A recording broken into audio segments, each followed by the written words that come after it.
Tervitan, lugupeetud televaatajad. Ma alustan Mootorsae saate teise osaga. Kes esimest osa näinud ei ole, siis ma soovitan ära vaadata sellest esimesest osast vähemalt algusest 10 minutit, et aru saada, millega siin tegu on. Kohe selle esimese osa alguses oli mul 2 põhiküsimust, et missugune on see retrosaag tehnilise poole pealt, kas on mõtet seda tehnilist poolt üldse taastada, ja teine põhiküsimus, kas seda välimust õnnestub nüüd parandada puhastamisega nii palju, et ma seda üle värvima ei peaks. Ja selle puhastamisega ma tahangi nüüd algust teha. Ma siin panin valmis siis puhastamiseks sellise vanni ja bensiini. Ma panen leotuseks siia juba bensiini peale, see on puhas bensiin.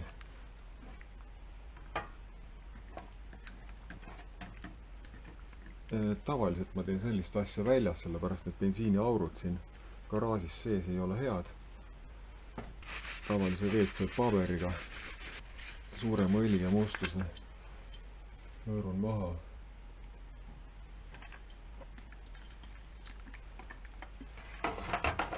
Need detailid on tehtud puhtaks suruõhuga. Suurem sõnnik on maas. Nagu sai mainitud, et selle mootorsae puhul on tegu eriseeriaga. Või võib-olla see eriseeria on nagu palju öeldud. Sest eriseeria puhul nagu eeldaks, et oleks nagu mingisugune võimsam mootor või. Aga tegelikult see eriseeria ikkagi piirduski ainult sellega, et kasutati valget värvi.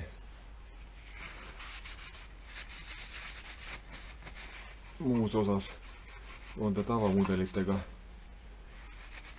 identne. Nii kui ma nüüd saan selle tualettpaberiga suurema mustuse maha, siis ma võtan pintsli, väikse pintsli ja proovin siis raskemalt ligipääsetavatest kohtadest ka kätte saada selle siia kinni kleepunud õli. Ma pean tegelikult tänulik olema sellele kinni kleepunud õlile siia, sest see õli on hoidnud eelkõige just need plastikuid sellise pleekumise ja vananemise eest. Sisuliselt plastmass ja õli on üks ja sama.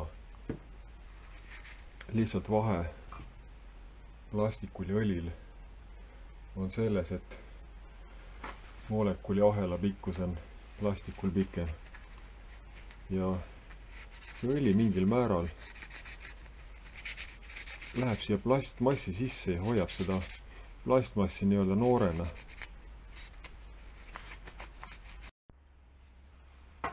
Et mitte värvi kahjustada, siis ma kasutan sushi pulka.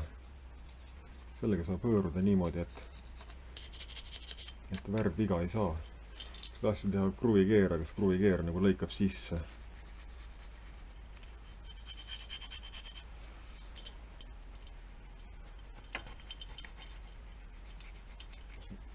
Nii, see sai ka juba üle käidud. Ma panen veel bensiini peale. Käin üle selle pintsliga ja lasen kohe siis suruõhuga üle, et see suruõhk viib selle asja siit ilusti minema. Nii, pärast bensiiniga puhastamist on tulemus selline. Ikkagi õli ja mustus on nagu poorides veel kinni. Et ma nüüd kasutan sellist lihvimispastat. Siin on nüüd see ühtlaselt selline nagu elevandiluu värv, et ta ei ole valge. Aga vaatame, kas see annab mingit efekti. Teen siit selle osa ära.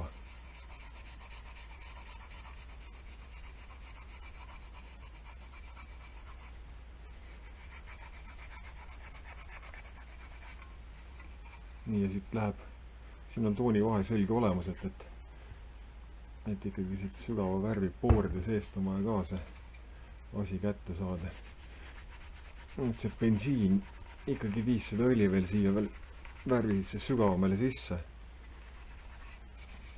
See on tavaline sõiduauto värvi poleerimispasta. Ja ma proovin ühte teist vahendit veel. Mul on selline spetsiifiline vahend ka olemas. Mõnikord see teeb täitsa imet. See on niisugune aluseline puhastusaine, mis sisaldab abrasiivi ka. Ma lahendan teda veega. Ja vaatame. See aluseline peaks just olema hea sellise õli vastu.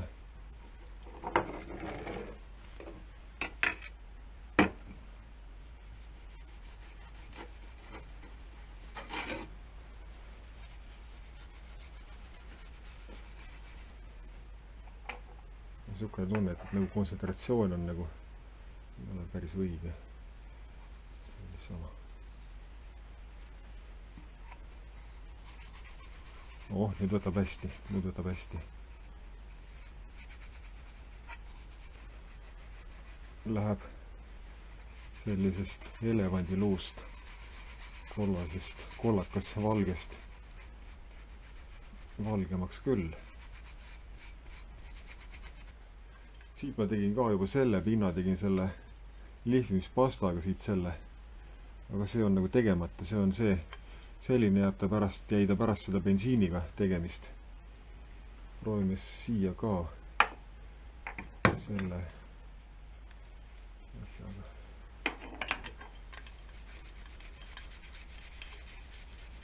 Näed, kui hästi võtab. Vaatame, kas saab seda summuti gaaside tekitatud sellist rebasepruuni asja ka siit maha.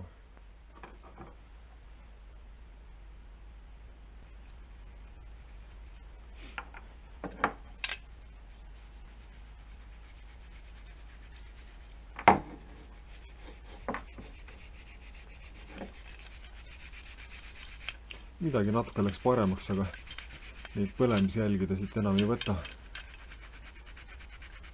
Aga muus osas teeb seda valget siin valgemaks küll. Nii, need 2 tükki on valmis. Aga siin ma pole mitte midagi teinud peale selle kompressoriga ülekäimise.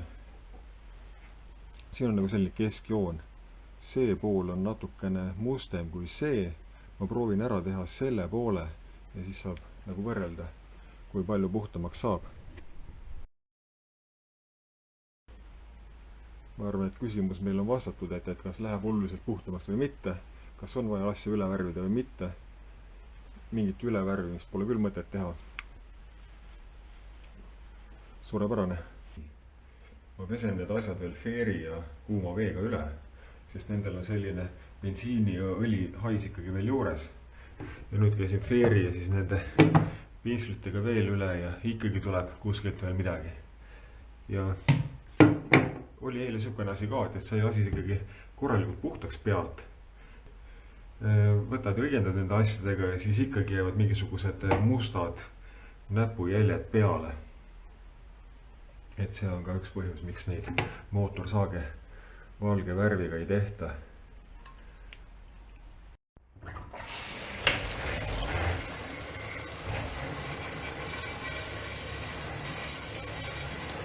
Nüüd, kui detailid on puhtad, ei ole nendega töö veel päris lõppenud. Et just need värvitud pinnad on ses mõttes, kuidas ma ütlen, haavatavad. Värv on paratamatult pisut poorne ja edasise töö käigus satub siia pooride sisse kohe mustus. Et seda asja vältida, et need valged pinnad püsiks kauem ilusatena, valgetena, ei läheks kollakaks, siis on vaja need poorid millegiga täita, millegi puhtaga. Ja see puhas, mis siia pooridesse sisse läheb, on sünteetiline vaik. See on läbipaistev. Sisuliselt, mis ma nüüd teen, ma panen värvikihile puhastesse booridesse nagu kilekihi panen peale. Et täidan need boorid puhta sünteetilise vaiguga ära ja siis, kui juba siis selle sünteetilise vaigu peale läheb see mustus, siis ta ei lähe sinna värvi sisse. Et see siis nagu hoiab seda värvitooni puhtamana. Aga enne veel, kui ma siis seda värvi hooldusainet siia peale panen, tuleb see asi veel korra alkoholiga üle käia. Sest siin võib olla ikkagi veel mingisugust õlist rasva peal. Ja see ei lase siis nendel vahenditel õieti siis nagu selle värvipinnaga haakuda. See on IPA, isopropüül või isopropanool, ma nüüd õieti ei mäleta, alkohol. Ja sellega siis tehakse pinnad puhtaks.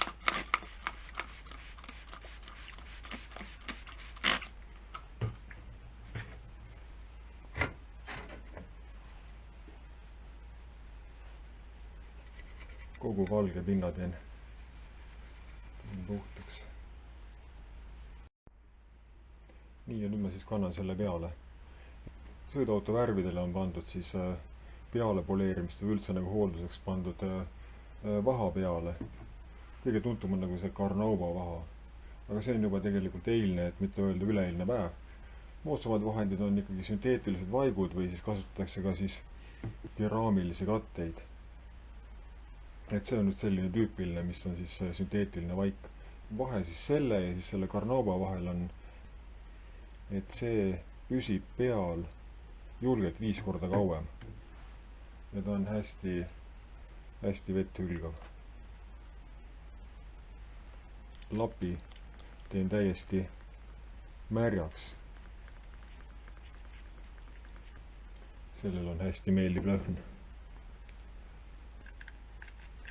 Selle värvi vahatamise või kuidas siis öelda õieti siis vaigutamise tulemus sõltub väga suurel määral sellest, kui puhas see pind on.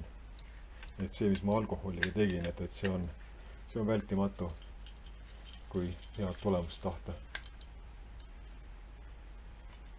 Kes esimesena siis boorides koha hõivab. Ja koha hõivab siis sihukene läbipaistev materjal. Ja kui see mustus siia peale tuleb, siis mustus on juba siis selle vaigu peal ja ei saa minna värvipinna sisse. Nii, need värvitud detailid on üle käidud siit seest ka ja lapp jäi suhteliselt puhtaks. Nii et eeltöö oli mul ikka väga korralikult ära tehtud. Muidugi on olemas eraldi vahendid nüüd plastikute jaoks ka, aga nii peeneks ei ole mõtet minna.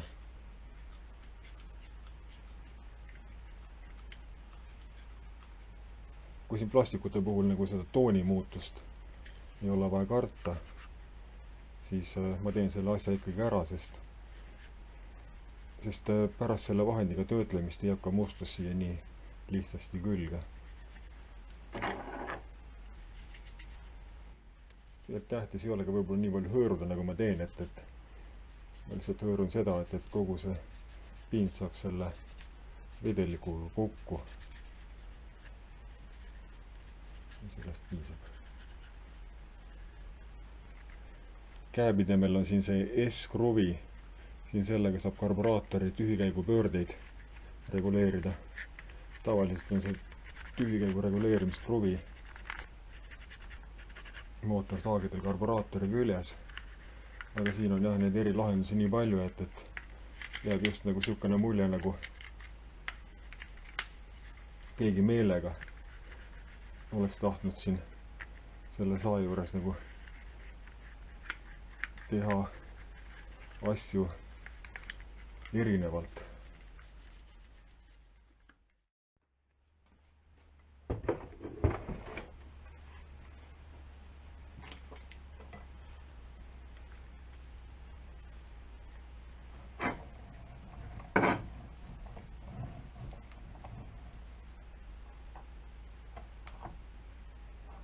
ma keeran karburaatori natukene niimoodi, siis on äkki paremini näha.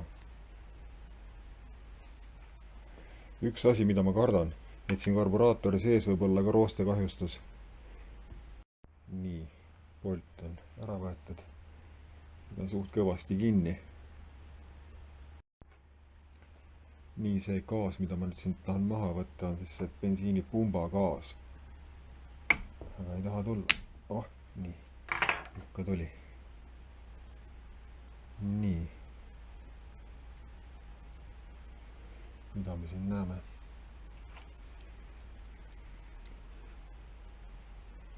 Siin nagu sükest nagu kollakat hullust pisut on.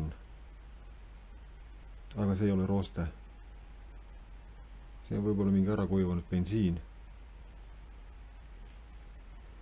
Siin on see membraan, mis liigub selle karteri rõhu muutuse tõttu ja siis pumpab ja siin on nagu näha kaks sellist kummist laba. Need on klapid. Nii. Tuleb kõik koos. On tihend ja on membraan. Nad on siin kokku kasvanud. Paneme selle membraani praegu eemale ja vaatame siia.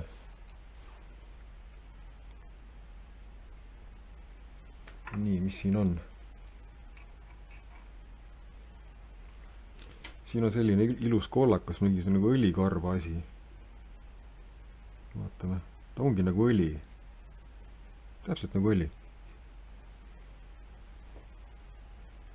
Aga see on hea, et siin roostet ei ole. Et kas võibki see olla lihtsalt kahetaktilise õli? Noh, mis muu õli siia saab sattuda? Ja mis muu õli saab siin moodustuda? Ajapikku. Nii. Ja kas siin on?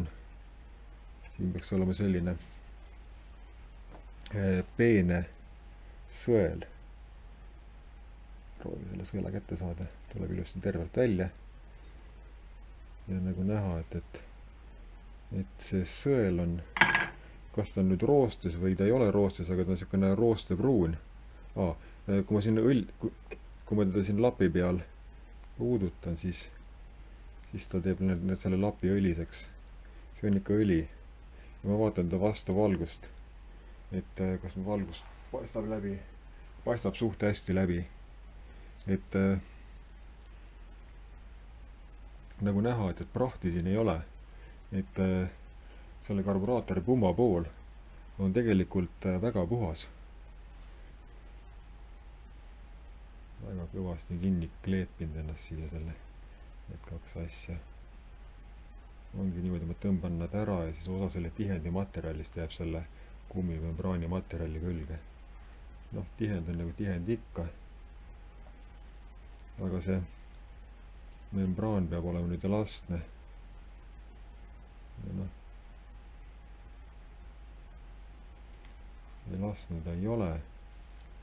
Ja siis need klapi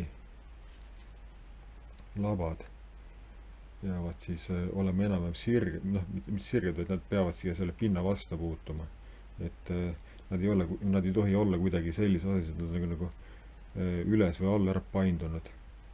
Aga siin on näha, et see kummimembraan ta on poolenisti plastmass, poolenisti kumm. Igal juhul see asi on vana ja seda enam kasutada ei saa. Ja ma keeran siit ilusti klõpsuga tuli. Kinderoosikund ei ole hästi. Nii, siit selle kaane alt tuleb nähtavale siis teine membraan, mis see membraan siis on justkui nagu selle mootorratta karburaatoril selle ujuki eest, mis siis laseb bensiini kas rohkem sisse või vähem sisse.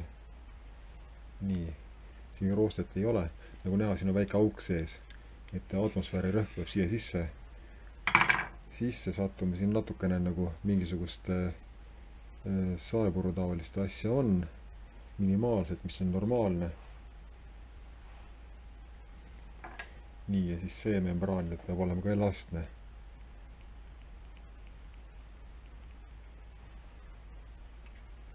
Siin on see tihend on nüüd vastu karburaatorit. Sellel pumba poole peal on asi vastupidi, et seal peab panema selle membraani vastu karburaatorit. Ja siit vaatab vastu järgmine hea uudis. Siin roostet ei ole. Ja nüüd tuleks ära võtta lahti siit see nõelklapp. See nõelklapp siin reguleerib seda, kui palju kütust siia antakse.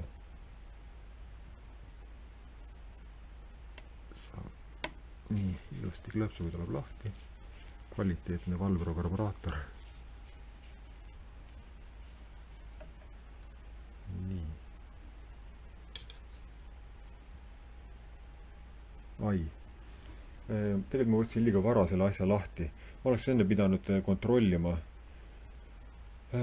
kuidas see nõelklapp peab. Ma tahtsin seda teha, mul oleks lihtsalt meelest ära. Ma panen ta kokku tagasi. Nii, selle karburaatori kontrollimiseks või selle nõelklapi töö kontrollimiseks ma võtan selle sama bensiinivooliku, mis sellel mootorsael oli. Lõikan ta niimoodi läbi ilusti 90 kraadi all.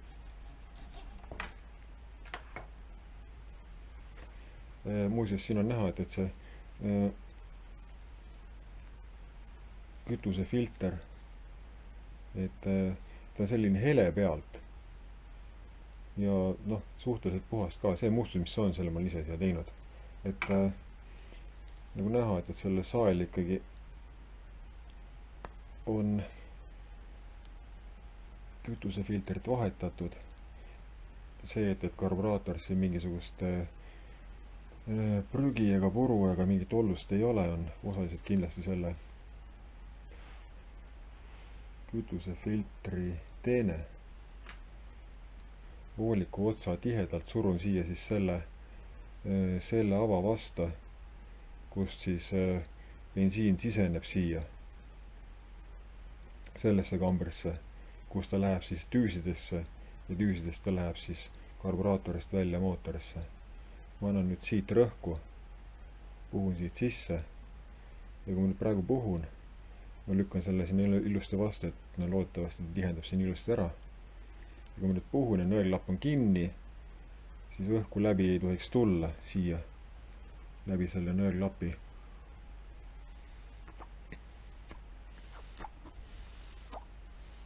Nii ma puhun ja kõik on tihe. Mis ma nüüd teen? Nüüd ma vajutan siis siia selle peale see membraani see väike kolvikene vajutab siia keskele peale ja siis sellega avab seda nõelklappi. Ma teen sama asja, et ma annan siit sellest avast, kus bensiin peab sisenema, annan õhurõhku peale ja siis siit käega avan seda nõelklappi. Ja kui ma avan, siis muidugi peaks see õhk siit läbi tulema, mis ma puhun.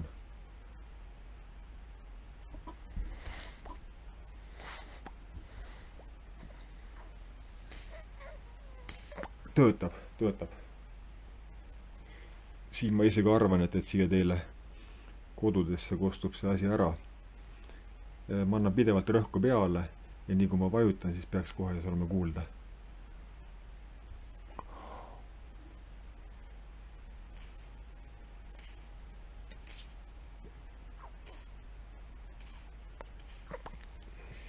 Nii nõelklapp peab.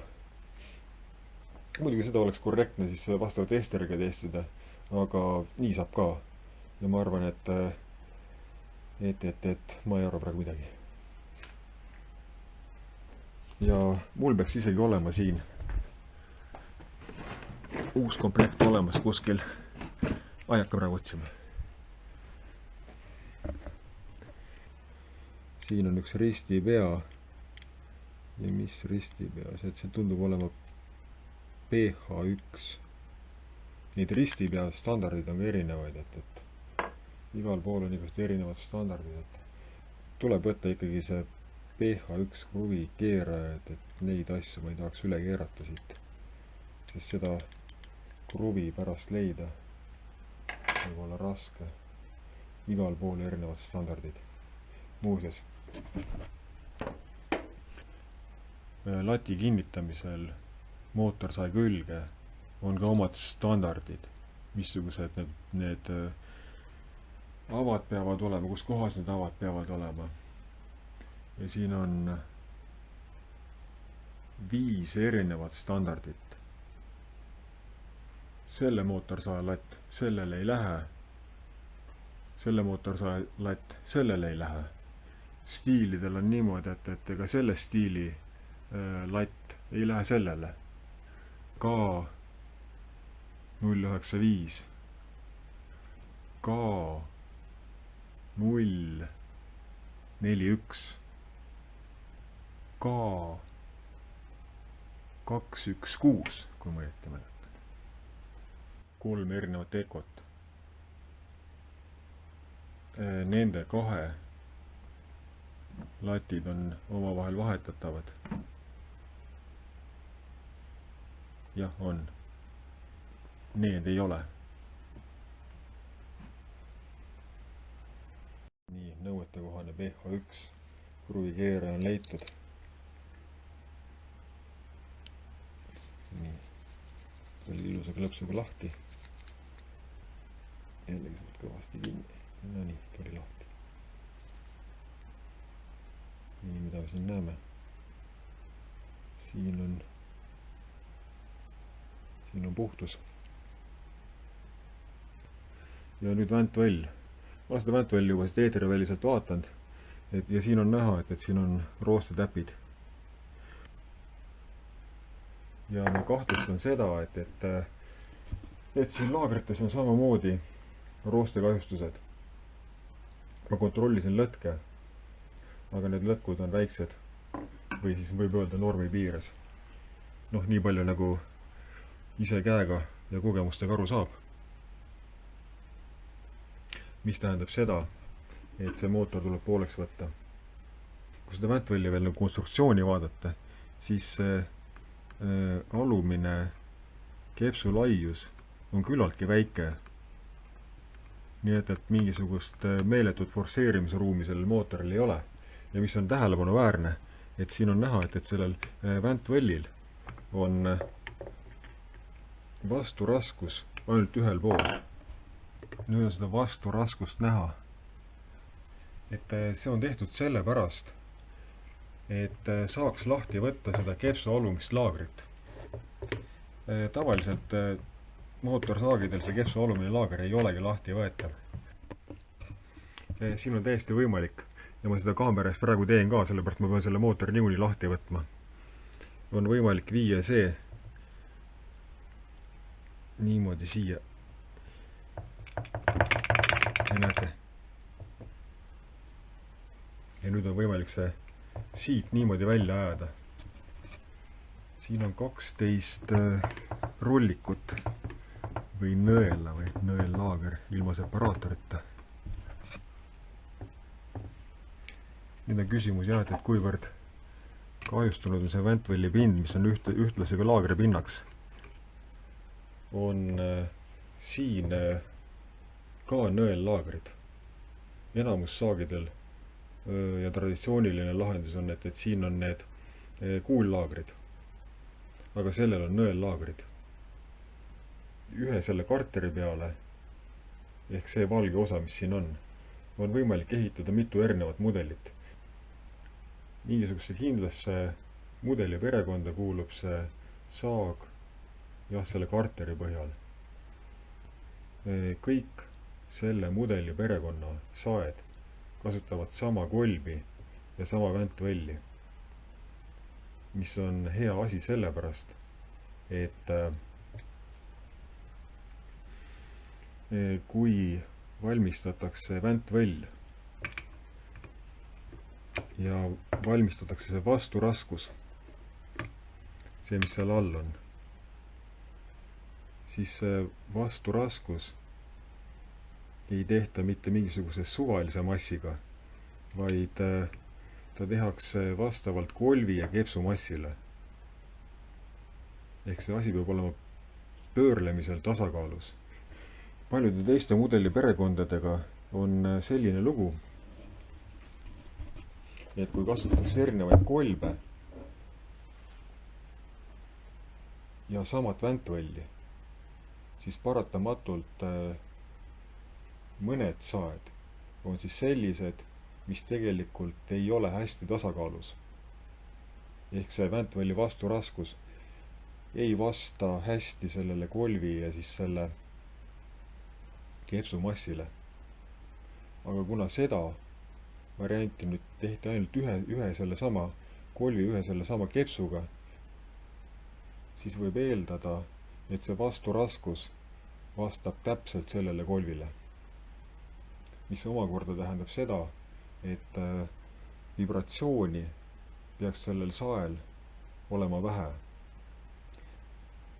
See mootori ehk siis väntvõlli, kepsu ja kolvi hea tasakaal tagab ka siis selle, et see mootor kestab kauem. Nüüd ma hakkan mootorit pooleks võtma. Karter koosneb 2 tükist, siin on see keskjoon ja siin on poldid, mis tuleb lahti keerata. Neid on siin 8 tükki.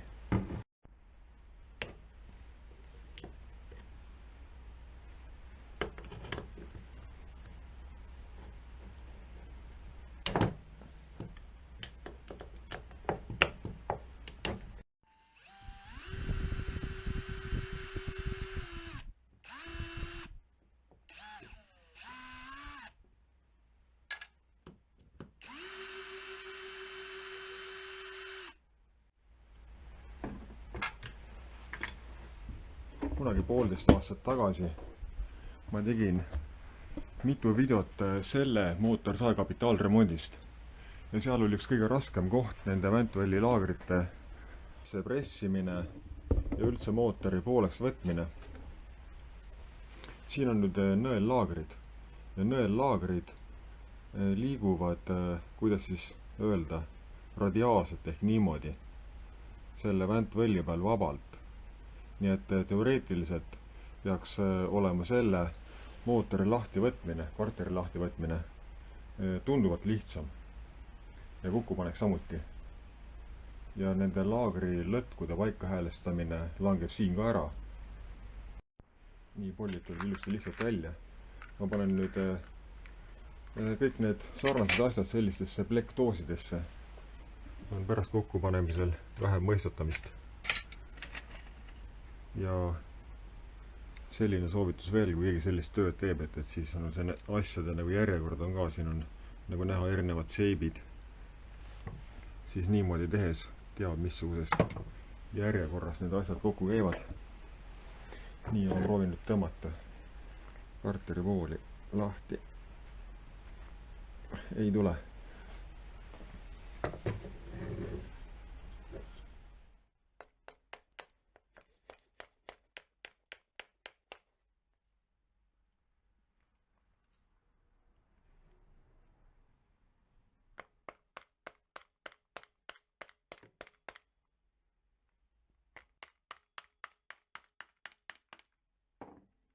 Ja siin on juba vuuk sees, siit otsast juba tuleb ja natuke liigub ka. Nii, kõikjalt on tulnud 2 millimeetrit.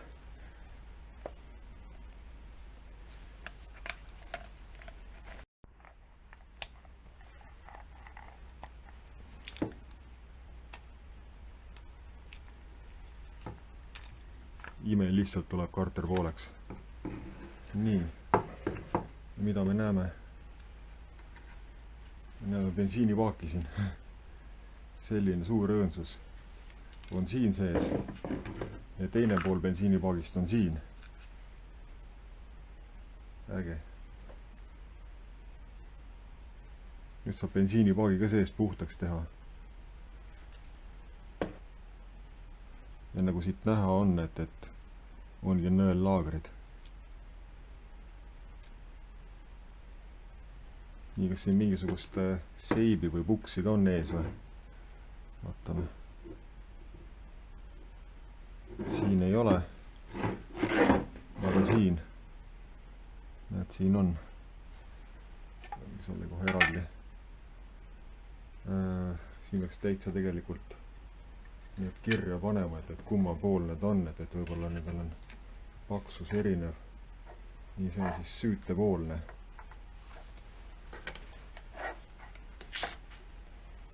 Ma panen kirja VV nagu väntvõll ja süüde.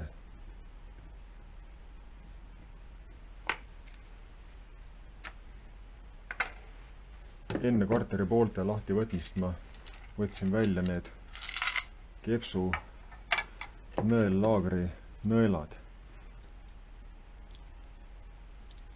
Et selline nagu paistab olevat ikka mingisugune imepisikene selline nagu pinnakahjustus, rooste pinnakahjustus tal olemas. Ta on nagu natukene pruunid, aga see rooste nagu sügavale pole läinud, aga ma arvan, et pinna on ikka ära rikkunud. Nii, keps peaks väntvälli küljest lahti tulema niimoodi. Teen selle puhtaks ja siis vaatame seda pinda.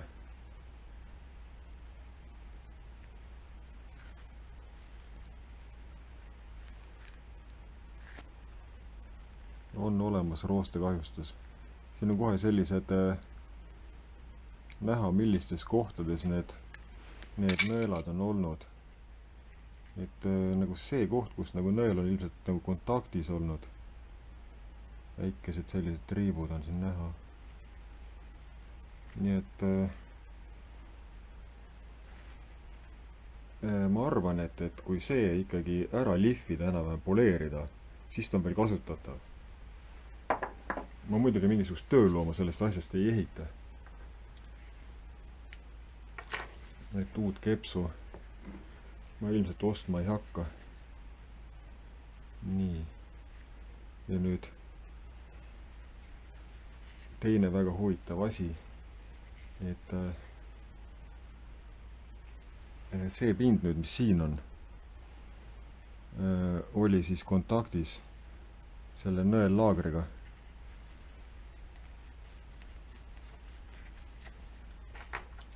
Ja vaatame seda pinda. Ja ma ütleks, et see must osa siin on roostekahjustus.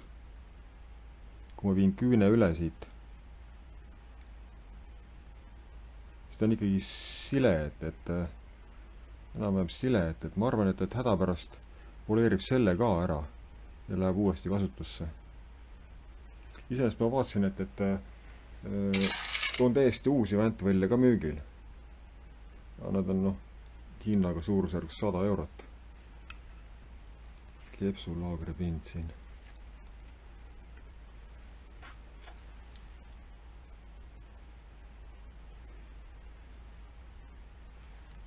Ta kuskilt sisse pole roostetanud. Siis ma arvan, et poleerimisega päästab selle väntvälli. Muidugi need nõelad tuleb uued osta. Nii, ja ma võtan siis siit selle asja ka välja.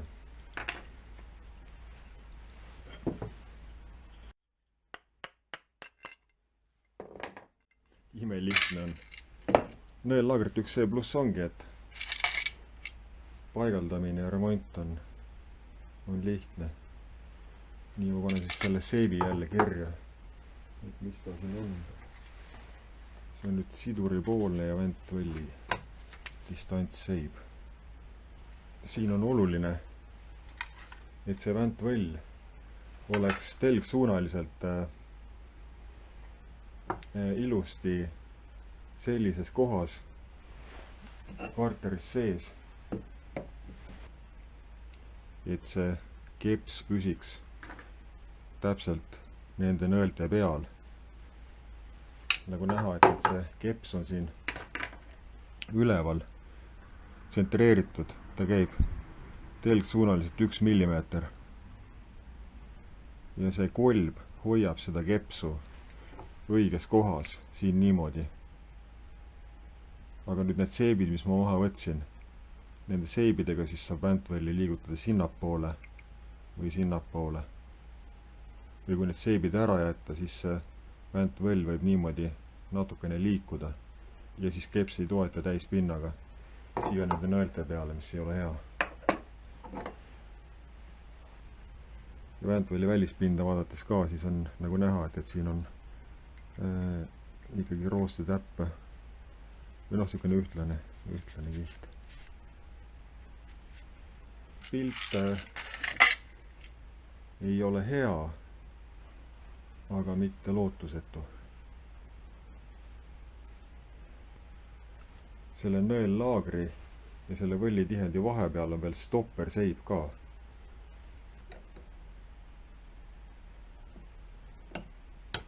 Nii, käes. Ja ilusti tervelt käes. Nii. Ja nüüd on vaja laager välja saada. Kummalt poolt laager välja tuleb. Loogiline on, et see stopperseib on siin ikkagi selleks, et takistada laagri välja tulekut siia poole.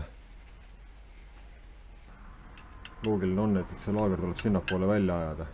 Aga nagu näha, et ta on siit poolt ka siin umbes millimeetri võrra üle, et sama hästi võib ta siia poole ka välja tulla. Aga pärast tagasi panekul on siis ilmselt jah, et siis tuleb stopper kas enne panna ja laager siis siit poolt.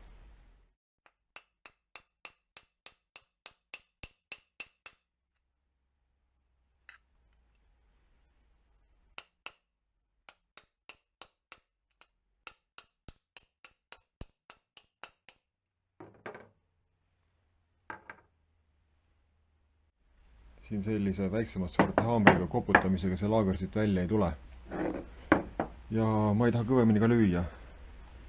Ja nüüd, et asja lihtsamaks teha, siis ma panen selle padruni siia niimoodi, et kaitsta seda laagrit kuuma eest. Ja ma tahan nüüd kuumutada seda välimist korpust, seda alumiiniumi, aga mitte laagrit ennast.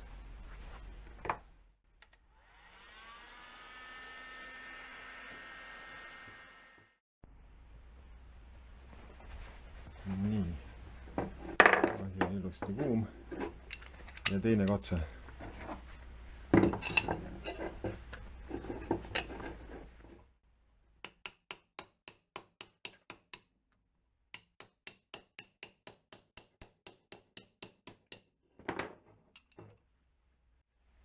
Tuleb.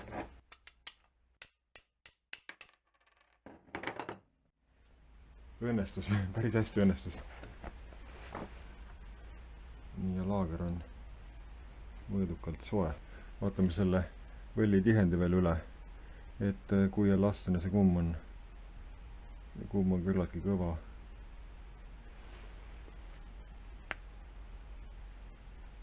Ma ei usu, et see tihend oleks selle mootori hermeetilisena hoidnud.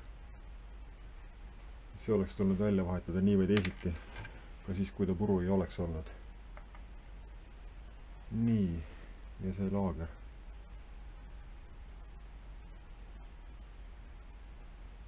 Ja kuna need pinnad on seal nii väiksed, siis on nagu raske midagi hinnata ka. Aga sellist laagrit mina tagasi küll ei hakkaks panema.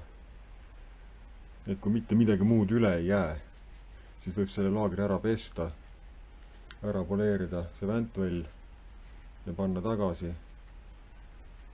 Käima selle sae saab. Aga õige asi ta ei ole. Eetri väliselt teen teise karteri poolega sama. Nii, laagrid ja stopperseibid ja võllitihendid on väljas. Vaadake seda osa siin, mis siin on. Siin on augud sees. Siin on augud sees ja siin on niisugune nagu kanal. Ja siin samamoodi. Väntvõlli ruum oleks nagu muust karterist tahetud eraldada. Ja küsimus on, et miks niisugust keerukat asja teha. Et siin oleks võinud see kõik täis valada, oleks see konstruktsioon ja see valuvorm kõik oleks tunduvalt lihtsam olnud. Ja siin on veel üks väga huvitav asi. Siin on nüüd see magneeto ja need on need jahutuslabad. Ja kui see käib kiiresti ringi ja need labad siis paiskavad selle õhu siin mööda seda õhusuuna silindrile, siis see õhk, mis siis võetakse silindri jahutamiseks, imetakse siit sellest ümbrusest. Siin tekib alarõhk ja osa õhust, millega jahutatakse silindrit, tõmmatakse siit läbi. Siit, kust mul see võti tuleb, siit niipidi tulebki see õhk siit vahelt ka ja ta jahutab siis siit ka seda karterit. Nii, ja kui ma võtan uuesti lahti, siis on veel näha selline asi, et see õõnsus, mis on just nagu isolatsiooniks paagi ja väntväliruumi vahel, et siin on üks auk sees. Siin. Ja teisel pool on siin auk selles kohas. Need võimaldavad tegelikult veel õhu liikumist läbi selle õõnsuse ka. Õhku imetakse veel siit välja, sellest august. Sellest august siin tekib alarõhk. Ja see, et nüüd siin, selle koha peal, on see sama saepuru sees. Ja siin on teda suht ohtralt juba. Et see saepuru on tõestus sellele, et siin on õhuvool läbi käinud. Aga kui vaadata seda tihendit, siis see tihend paneb 2 karteri poolt ju siit kinni. Nii et õhk saab tõesti ainult liikuda läbi selle ava ja läbi selle ava. Ja fakt, et siin on saepuru, tõestab, et siin on õhutsirkulatsioon vahel. Ja lisaks selle õhutsirkulatsiooniga siis tahetakse saavutada seda, et vähem kuumust kanduks siit bensiinile. Siin on küsimus, et miks see asi nii keeruliseks on tehtud. Aga ju siis võib-olla tekivad mingisugused probleemid, kui see aega töötada pikemaajaliselt. Teisalt jälle, et silindrit paremini jahutada, oleks just hea, kui võimalikult palju soojust kanduks igale poole mööda karterit laiali. Aga siin ei ole tahetud seda soojust siia lasta. Siin on inseneridel tulnud valida 2 asja vahel, et kas jahutada paremini silindrit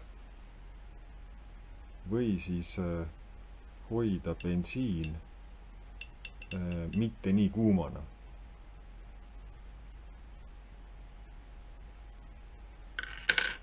Sihukest asja ma varem olen näinud.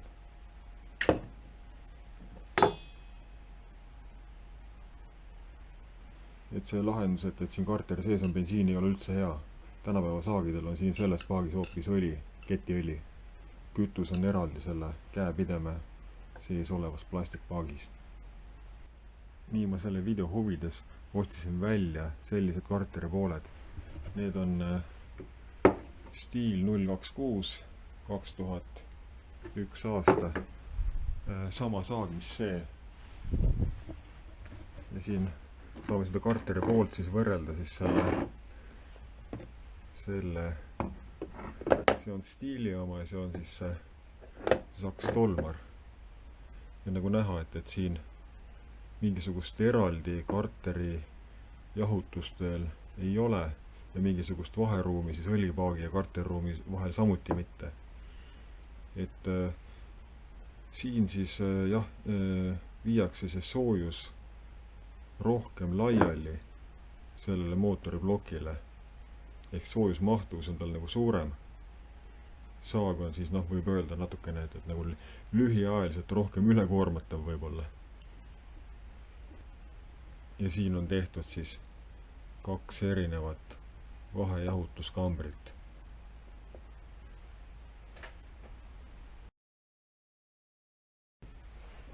See on nüüd selle stiili väntvõll.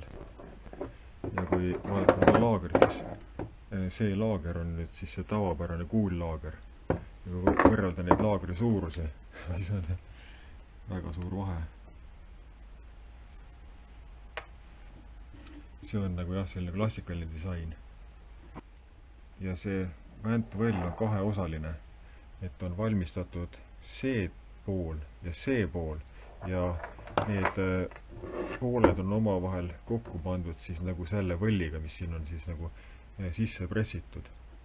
See võll ühendab mõlemad väntvõlli pooled omavahel ja on siis selle nõellaagri aluspinnaks.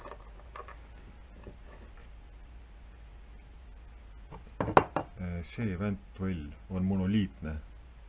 See on valmistatud 1 tükis. See on siis treipingis olnud ja on välja treitud need mõlemad laagripinnad niimoodi, et detail on kogu treipingis olnud. Mis tähendab seda, et sellise monoliitse väntvõlli puhul on võlli 2 osa omavahel väga hästi ühe joone peal, kuna nad on siis samaaegselt treipingis olnud. Selle väntvõlli kokkupanekul on vaja suht täpset rakist, et saada selle võlli tsenter selle võlli tsentriga klappima. Et kui kõik muu on sama, siis selline väntvõll tuleb välja täpsem. Ma panin nüüd 2 väntvälli niimoodi kohakuti. Kui õlipump ei ole siduri all, nagu sellel Saks Tolmaril, siis on võimalik see sidur viia väntvälli tsentrile lähemale. See sidur, nagu näha, läheb siis selle keermega siia otsa, ehk siis sisuliselt sidur paikneb selle koha peal. Veoratas on selle koha peal. Ja veoratas siis kannab kogu seda koormust. Stiili väntvõllil on see koormuse punkt tsentrist umbes 10 millimeetrit kaugemal võrreldes Saks Tolmariga. Nii et teoreetiliselt on selline variant jäigem.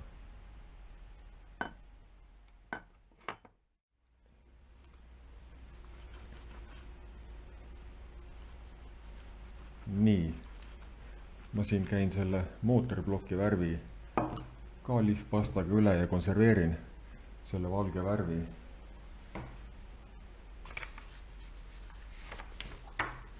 Ma printsin internetist välja sellisest kohast infot, et mis firma see Saks Tolmar, või rohkem tuntud kui Tolmar, et mis firma see selline on. Firma on asutatud 27. aastal, Emil Lerp on selle asja asutanud ja firma nimi on tulnud Thüringeni metsas asuva Tolmari mäe järgi. Firma ise on olnud vähemalt Euroopas üks suurematest mootorsaagide tootjatest selle Electroluxi markide ja stiili järel. Electroluxi margid on siis Husqvarna, Jonsered, Partner ja siis veel mõned vähem tuntumad. 75. aastal võttis firma nimetusega Fichtel und Saks Tolmaris enamus osaluse üle ja pärast seda on toodeti nimetuseks Saks Tolmar. Nii 12 aastat hiljem selline Saksa suurkontsern nagu Mannesmann võttis selle Fichtel ja Saksi üle ja 1991. aastal müüs Mannesmanni kontsern tolmari edasi jaapanlaste Makitale. Kui Makita sai tolmari omanikuks, siis need tolmari mudelid tulid välja siis ka kõik Makita värvides ja Makita mudeli numbritega.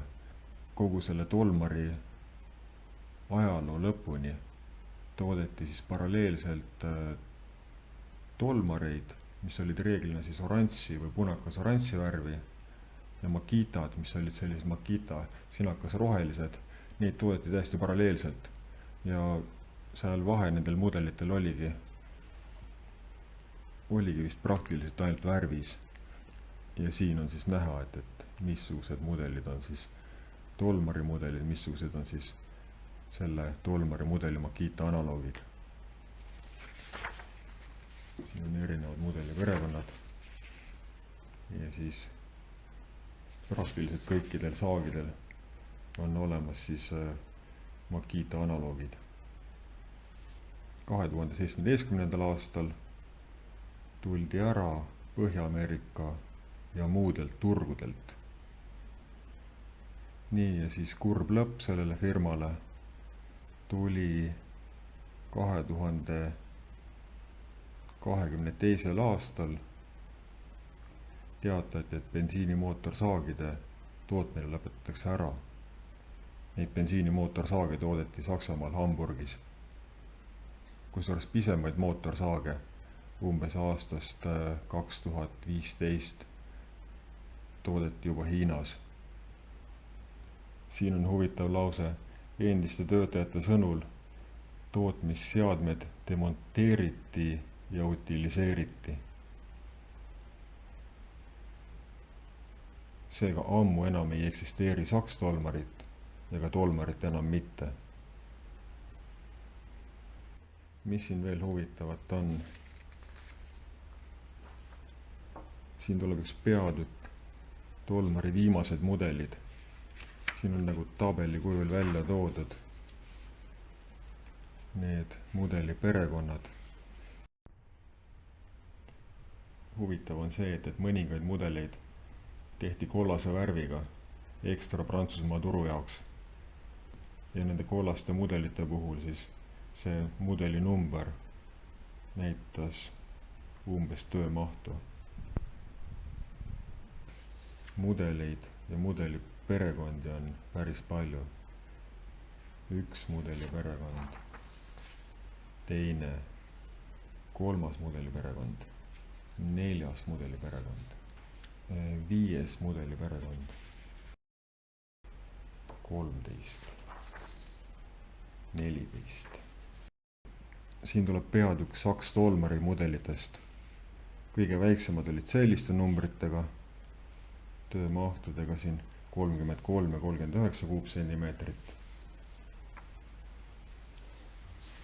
Keskmise suurusega saed olid 112, 113, 114, 51 kuupsentimeetrised. Ja nagu näha, need saed on, eriti 114, on 50 kuupsentimeetrise kohta ikkagi päris raske, 6,4 kilo. Siin 116 kuni 120 on juba sellised suured saed.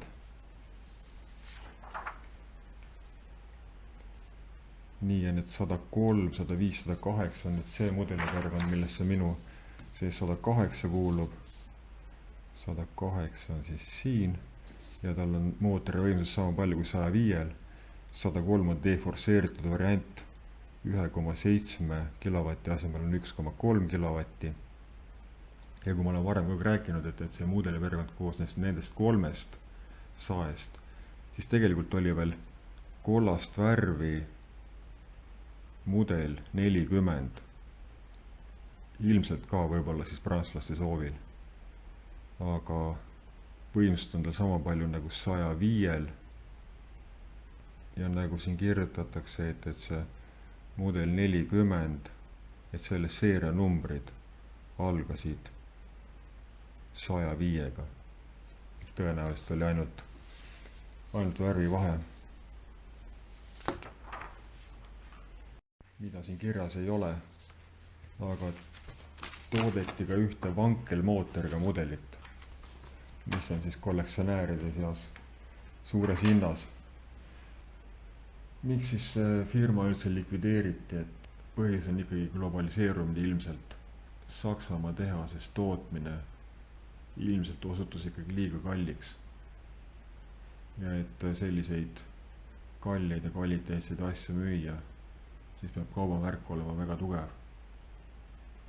Ja mootorsaagide puhul ongi ainult 2 tugevat kaubamärki, on Stihl ja Husqvarna. Ja teiste nimede alt, nagu näiteks Makita või Eko, muutub kallite asjade müük juba raskeks. Rääkimata siis sellistest mingisugustest säästumarkidest, mida võib leida igast ehituspoest. Mingeid paralleele võiks võib-olla tõmmata Jonserediga, et oli täpselt samamoodi nagu Tolmar. Kunagi iseseisev firma, siis ta võeti Electroluxi poolt üle, see tootmine jätkus siis juba selle suure kontserni sees ja mingil ajal siis see suur kontsern otsustas asja ära lõpetada. Erinevalt Jonseredist, mille puhul siis see Jonseredi identiteet lõpus nagu kadus täiesti ära, et lihtsalt Jonseredi nime all müüdi suure Husqvarna mudeleid. Siis Tolmari puhul oli asi nagu vastupidi, et suure kontserni sees, suure kontserni nime all müüdi ikkagi seda Tolmari enda originaalloomingut.